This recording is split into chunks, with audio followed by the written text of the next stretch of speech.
নমস্কার বন্ধুরা, পম্পার কিচেনে আপনাদের সকলকে স্বাগত। আজ আমি আপনাদের সাথে শেয়ার করব তেল ছাড়া টক ঝাল মিষ্টি জলপাইয়ের আচারের রেসিপি। জলপাইয়ের আচার আমরা নানা রকমভাবে বানিয়ে থাকি, তবে আজকের এই আচারটা একটু অন্যরকমভাবে বানাবো। আশা করছি আপনাদের ভীষণ ভালো লাগবে। রোদে দেওয়ার ঝামেলা বা তেল ছাড়া বানানো এই আচারটা একবার যদি আমার মতো বানিয়ে খান, দেখবেন এইভাবে বারবার বানাতে ইচ্ছা হবে। তাহলে চলুন দেরি না করে আজকের এই টক ঝাল মিষ্টি জলপাইয়ের আচারের রেসিপিটা দেখে নেওয়া যাক। তেল ছাড়া জলপাইয়ের যে আমি আচারটা বানাবো তার জন্য দেখুন এখানে আমি 500 জলপাই নিয়েছি। আর জলপাইগুলোকে দেখুন এইভাবে কিন্তু আমি কেটে নিয়েছি। প্রত্যেকটা জলপাইয়ের মধ্যে দেখুন এইভাবে সুন্দর করে আমি কাট লাগিয়ে দিয়েছি। দেখে বুঝতেই পারছেন কতটা সুন্দর কাট লাগিয়ে দিয়েছি। তো আমার সুবিধার জন্য কিন্তু একটু আগে আমি সবগুলোকে কাট লাগিয়ে দিয়েছি। আর কিভাবে কাট লাগিয়েছি সেটা আমি আপনাদের দেখানোর জন্য বেশ কয়েকটা জলপাই রেখে দিয়েছি। তো সেগুলো দেখিয়ে দিচ্ছি, দেখুন কিভাবে কাট লাগাবেন। আপনারা চাইলে ছুরি কিংবা বটির মাধ্যমেও কিন্তু এইভাবে কাট লাগিয়ে দিতে পারেন। এই দেখুন ছুরিটার মাধ্যমে এইভাবে সম্পূর্ণটাকে প্রথমে অর্ধেক অর্ধেক ভাগ করে নিতে হবে, সেইভাবে কিন্তু এইভাবে কাট লাগিয়ে দেব। এই দেখুন দেখতেই পাচ্ছেন কতটা সুন্দর হচ্ছে। আর এইভাবে যদি কাট লাগিয়ে আচারটা বানান তাহলে কিন্তু আচারের স্বাদটা দ্বিগুণ বেড়ে যায়, অসম্ভব মজাদার হয়। সম্পূর্ণ জলপাইয়ের মধ্যে কিন্তু যে মশলাগুলো ব্যবহার করব সেগুলো খুব ভালোভাবে যাবে আর খেতেও কিন্তু খুব ভালো লাগবে। এই দেখুন এইভাবে আমি সম্পূর্ণটা ঘুরিয়ে ঘুরিয়ে কাট লাগিয়ে দিচ্ছি। আর দেখুন কতটা সুন্দর দেখতে হয়েছে, দেখে বুঝতেই পারছেন। এইভাবে আমি সবগুলোকে করে নিয়েছি। আর যে 3টে বাকি রয়েছে এগুলোকেও করে নেব। আচ্ছা, এখানে বলে রাখি এই যে কাট লাগাচ্ছি, এইভাবে কাট লাগানোর পর এটা কিন্তু ধোবেন না। আগে ধুয়ে খুব ভালোভাবে পরিষ্কার করে নেবেন, তারপর কিন্তু এইভাবে কাট লাগিয়ে দেবেন। এবার দেখুন এরকম একটা পাত্রে আমি জল নিয়ে নিয়েছি আর এর মধ্যে জলপাইগুলোকে আমি দিয়ে দেব। আর এখানেই দিয়ে দেবো 1/2 চামচ লবণ।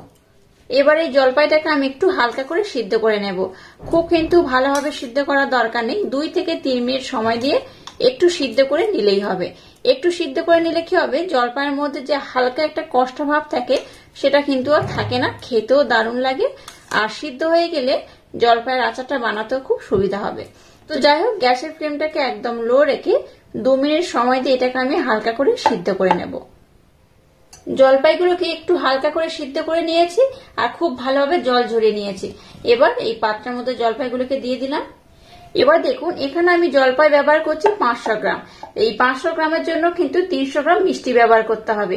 আপনারা চাইলে চিনি কিংবা গুড় কিংবা দুটো একসাথেও ব্যবহার করতে পারেন। এখানে আমি চিনি আর গুড় একসাথে ব্যবহার করব, তাতে করে কি হবে, আচারের স্বাদটা কিন্তু দ্বিগুণ বেড়ে যাবে। প্রথমে দেখুন আমি 100 গ্রাম এখানে চিনি দিয়ে দেব। আর সিদ্ধ করার সময় যেহেতু আমি লবণ দিয়েছিলাম তাই অল্প করে এখানে আমি লবণ দিয়ে দিলাম। এবার এই চিনির সাথে জলপাইটাকে আমি একটু ভালোভাবে মিক্সড করে নেব। এটাকে এইভাবে একটু ভালোভাবে মেখে নিয়ে আমি 10 থেকে 15 মিনিটের জন্য রেস্টে রেখে দেব। 10 থেকে 15 মিনিট পর আবার আমি ফিরে আসবো, নেক্সট স্টেপ আপনাদের সাথে শেয়ার করব। ততক্ষণে এই আচার বানানোর জন্য যেটা স্পেশাল মশলা দরকার সেটাকে আমি প্রথমে বানিয়ে নেব। এটা ততক্ষণ রেস্টে থাকুক, ততক্ষণ আমি একটা স্পেশাল মশলা বানিয়ে নেব। এবার এই আচারটা বানানোর জন্য একটা স্পেশাল মশলার দরকার, তার জন্য একটা স্পেশাল মশলা এখানে বানিয়ে নেব। তার জন্য দেখুন একটা এরকম ছোট্ট ফ্রাই প্যান নিয়ে নিয়েছি। এর মধ্যে দিয়ে দেবো 6টা শুকনো লঙ্কা। আমি কিন্তু মশলার পরিমাণ একটু বেশি করে দেব, যাতে একটা থেকে দুটো কিন্তু আচার খুব ভালোভাবে হয়ে যায়। আপনারা চাইলে একসাথে মশলাটাকে খুব ভালোভাবে বেশি করে বানিয়ে রাখবেন, তাতে করে কি হবে, 2-3টে আচার কিন্তু আপনারা করতে পারবেন। তো এবার দেখুন নিয়েছি একটা তেজপাতা, একটা তেজপাতা হলেই হবে। 6টা শুকনো লঙ্কা, একটা তেজপাতা দিয়ে দিয়েছি। গোটা গরম মশলা এখানে দিয়ে দেবো অল্প করে। 1 চামচ দিয়ে দেবো 5 ফোড়ন। 2 চামচ দিয়ে দেবো গোটা জিরে। গোটা ধনে দিয়ে দেবো 2 চামচের মতো। 8টা থেকে 10টা দিয়ে দেবো গোটা গোলমরিচ। এবার গ্যাসটা জেলে দিয়ে ফ্রাই প্যানটাকে এখানে বসিয়ে দিলাম। গ্যাসের ফ্লেমটাকে একদম লো রেখে এবার মশলাটাকে একটু নাড়াচাড়া করে ভেজে নেব। মশলাটাকে কিন্তু একদম পুড়িয়ে ফেলবেন না, একটু হালকা করে নাড়াচাড়া করে ভেজে নিলেই হবে। একটা খুব সুন্দর স্মেল বার হবে, সেই পর্যায়ে কিন্তু গ্যাসটাকে বন্ধ করে দিতে হবে। এবার দেখুন যে মশলাটাকে ভেজে নিয়েছি, মশলাটার মধ্যে আমি দিয়ে দেব। এবার এই সম্পূর্ণ মশলাটাকে আমি একটু হালকা ঠান্ডা করে নিয়েছি। এবার এটাকে আমি খুব ভালোভাবে ব্লেন্ড করে নেব। খুব ভালোভাবে বলতে 80 থেকে 85% ব্লেন্ড করলে যেমন হয় ঠিক সেইভাবে, একদম কিন্তু মিহি করে ব্লেন্ড করবেন না। আচ্ছা, এখানে আমি আপনাদের একটা টিপস দিয়ে রাখি, যখন কোনো আচার বানাবেন তার জন্য যে স্পেশাল মশলা বানাতে হয়, সেই স্পেশাল মশলা কিন্তু একদম মিহি করে ব্লেন্ড করবেন না, একটু আদো আদো করে ব্লেন্ড করবেন। তাতে করে কি হবে, আচারের স্বাদটা কিন্তু দ্বিগুণ বেড়ে যাবে। এই তেজপাতাটাকে একটু আমি এইভাবে কুচো করে দেব। এবার এটাকে আমি একটু আদো আদো করে 80 থেকে 85% ব্লেন্ড করলে যেমন হয় সেইভাবে ব্লেন্ড করে নেব।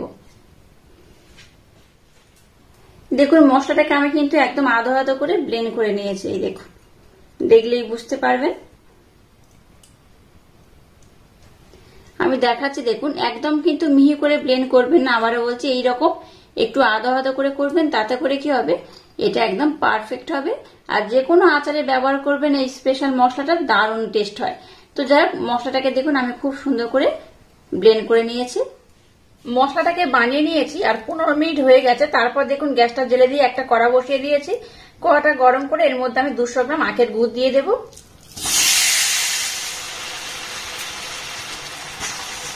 আমি কিন্তু জলপাইয়ের মধ্যে 100 গ্রাম চিনি ব্যবহার করেছি আর 200 গ্রাম আখের গুড় ব্যবহার করব। এই অনুপাতে যদি নিয়ে আচারটা বানান তাহলে আচারটার টেস্ট কিন্তু দ্বিগুণ বেড়ে যাবে। তো দেখুন গুড়টাকে কিন্তু আমি খুব ভালোভাবে প্রথমে মেল্ট করে নেব। একদম ইউনিক পদ্ধতিতে বানানো আজকের এই আচারটা আমার মতো একবার ট্রাই করবেন, অসাধারণ খেতে হয়। আপনারা চাইলে শুধু চিনি কিংবা শুধু গুড় দিয়েও বানাতে পারেন, তবে দুরকম মিষ্টির কম্বিনেশনে এটা যদি বানান তাহলে কিন্তু দারুণ দেখতে লাগে, খেতেও কিন্তু অসম্ভব মজাদার হয়। আচ্ছা, এই আচারটা বানাতে এখানে কিন্তু এক্সট্রা করে কোনো জল আমি ব্যবহার করব না। জলের মধ্যে জাস্ট একটু দিয়ে আমি সিদ্ধ করে নিয়েছিলাম। আর আপনারা যদি 1 বছর ধরে স্টোর করতে চান তাহলে কিন্তু সিদ্ধ করারও দরকার নেই, একটু ভাপিয়ে নিলেও হবে।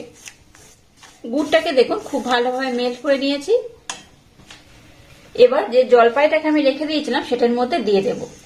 চিনিগুলো দেখুন মেল্ট হয়ে গেছে। এবার গুড়ের সাথে জলপাইটাকে একটু ভালোভাবে নাড়াচাড়া করে একটু এইভাবে কষে নেব। আর এখানে বেশ কয়েকটা উপকরণ এখন অ্যাড করব, সেটা আমি আপনাদের দেখিয়ে দেব। তো প্রথমে একটু ভালোভাবে আমি নাড়াচাড়া করে নেব। এখানে দিয়ে দেবো সামান্য একটু হলুদ গুঁড়ো। যে স্পেশাল ভাজা মশলা বানিয়েছি তার 1 চামচ এখানে আমি প্রথমে দিয়ে দিলাম। দিয়ে দেবো 2টো শুকনো লঙ্কা আর দিয়ে দেবো একটা তেজপাতা। গ্যাসের ফ্লেমটাকে লো করে ঢাকা দিয়ে দিয়ে এই আচারটাকে কিন্তু খুব সুন্দর করে বানিয়ে নিতে হবে। এখানে আরো বেশ কয়েকটা উপকরণ অ্যাড করব, তবে সেটা একটু পরে। আচ্ছা, এখানে কিন্তু জল ব্যবহার করবেন না, জল ছাড়াই আচারটা বানাতে হবে, আবারও বলছি। আর লবণ যেহেতু আমি 2বার করে ব্যবহার করেছি তাই কিন্তু লবণটা এই পর্যায়ে আমি ব্যবহার করব না, একটু পরে আমি টেস্ট করেই তবে ব্যবহার করব। যদি মনে হয় যে লবণের পরিমাণ কম রয়েছে তবেই আমি ব্যবহার করব, নতুবা যেহেতু আমি 2বার লবণ ব্যবহার করেছি তাই এই পর্যায়ে কিন্তু আমি লবণটাকে অ্যাড করব না। এবার এই উপকরণগুলোকে বা জলপাইটাকে আর কিন্তু বেশি নাড়াচাড়া করবে না, তাহলে দেখুন ভেঙে যেতে পারে। এইভাবে বেশি নাড়াচাড়া করলে দেখুন এই ভেঙে গিয়েছে 2-1টা, এইভাবে ভেঙে যেতে পারে। তাই খুব বেশি নাড়াচাড়া না করে এইভাবে একটু এটাকে হতে দিতে হবে। আর অবশ্য ঢাকা দিয়ে দেবেন, তাতে করে জলপাইগুলো খুব সুন্দরভাবে সিদ্ধ হয়ে যাবে।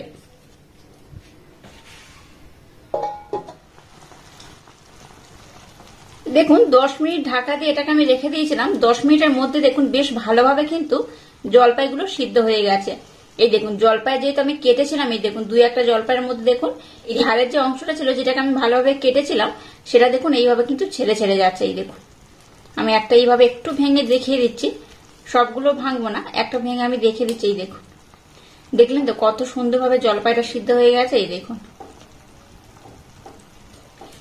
তার মানে কিন্তু এই আচারটা মোটামুটি হয়ে গেছে। এখানে আরো বেশ কয়েকটা উপকরণ আমি অ্যাড করব, অ্যাড করলেই কিন্তু আচারটা রেডি হয়ে যাবে। তেল ছাড়া খুব কম মশলাপাতি দিয়ে কত সুন্দর একটা আচার আমি বানিয়েছি। আর এই আচারটা আমি টেস্ট করে দেখলাম একটু লবণ কম রয়েছে, তাই একটু লবণ আমি এখানে অ্যাড করব। একদম অল্প একটু লবণ দিলে আমার কিন্তু মিষ্টির ব্যালেন্সটা একদম ঠিক থাকবে। অল্প একটু লবণ দিয়ে দিলাম। আবার শেষে 1 চামচের মতো আমি ভাজা মশলাটা দিয়ে দিলাম। আর এবার দেখুন যে মেন উপকরণ ব্যবহার করব সেটা হচ্ছে লেবুর রস। আপনারা চাইলে এখানে লেবুর রসের পরিবর্তে ভিনেগারও ব্যবহার করতে পারেন, তবে লেবুর রস ব্যবহার করলে কিন্তু স্মেলটাও সুন্দর হয়, খেতেও ভালো লাগে আর অনেকদিন আপনারা স্টোরও করতে পারবেন। যদি অনেকদিন আপনারা স্টোর করতে চান তাহলে অবশ্যই লেবুর রস কিংবা ভিনিগার ব্যবহার করবেন। এখানে সম্পূর্ণ একটা গোটা পাতিলেবু আমি ব্যবহার করেছি। আচ্ছা, এখানে একটা কথা বলে রাখি, আপনারা চাইলে কিন্তু এটাকে একটু জুসি বানাতে পারেন কিংবা একদম মাখো মাখো করতে পারেন। তো এটাকে আমি খুব একদম মাখো মাখো করবো না। আমি কিন্তু আগে আপনাদের সাথে আচারটা শেয়ার করেছিলাম একদম মাখো মাখো করে। তো একটু জুসি আচার হলে কি হবে, এটা যখন ঠান্ডা হবে অনেকটাই জমে যাবে। যেহেতু এখানে চিনিও ব্যবহার করেছি, গুড়ও ব্যবহার করেছি, তাই এখানে কিন্তু আর বেশিক্ষণ আমি ফোটাবো না। আর 2 থেকে 3 মিনিট ফোটানোর পর এটাকে আমি নামিয়ে নেব। সমস্ত উপকরণ এখানে অ্যাড করা হয়ে গেছে। যেহেতু লেবুর রসটা আমি ব্যবহার করলাম বা লবণটা দিলাম, তাই 2 থেকে 3 মিনিট একটু আমি ফুটিয়ে নেব। তারপর আমি আপনাদের দেখাচ্ছি আচারটা কত সুন্দর হয়েছে আর কত লোভনীয় দেখতে হয়েছে। দেখুন, এটা যেমন লোভনীয় দেখতে হয়েছে, এটা খেতেও কিন্তু তেমনই অপূর্ব অসাধারণ। একবার এইভাবে ট্রাই করে দেখবেন, আশা করছি আপনাদের ভীষণ ভালো লাগবে। তো এটাকে আবারও ঢাকা দিয়ে 2 থেকে 3 মিনিট হতে দেব। তারপর আমি সার্ভ করে আমাদের দেখাবো এটা কত সুন্দর হয়েছে। আচারটাকে দেখুন একদম রেডি করে নিয়েছে আর কত অপূর্ব দেখতে হয়েছে। দেখুন, একবার হলেও আচারটা আমার মতো ট্রাই করবেন, আশা করছি আপনাদের ভীষণ ভালো লাগবে। আপনারা চাইলে আচারটাকে কিন্তু আর একটু মাখো মাখো করতে পারেন, তবে আমি কিন্তু আর বেশি মাখো মাখো করবো না, কারণ এটা যখন ঠান্ডা হবে এটা কিন্তু বেশ ঘন হয়ে যাবে। সমস্ত আচারটাকে এই পাত্রের মধ্যে আমি সার্ভ করে নেব।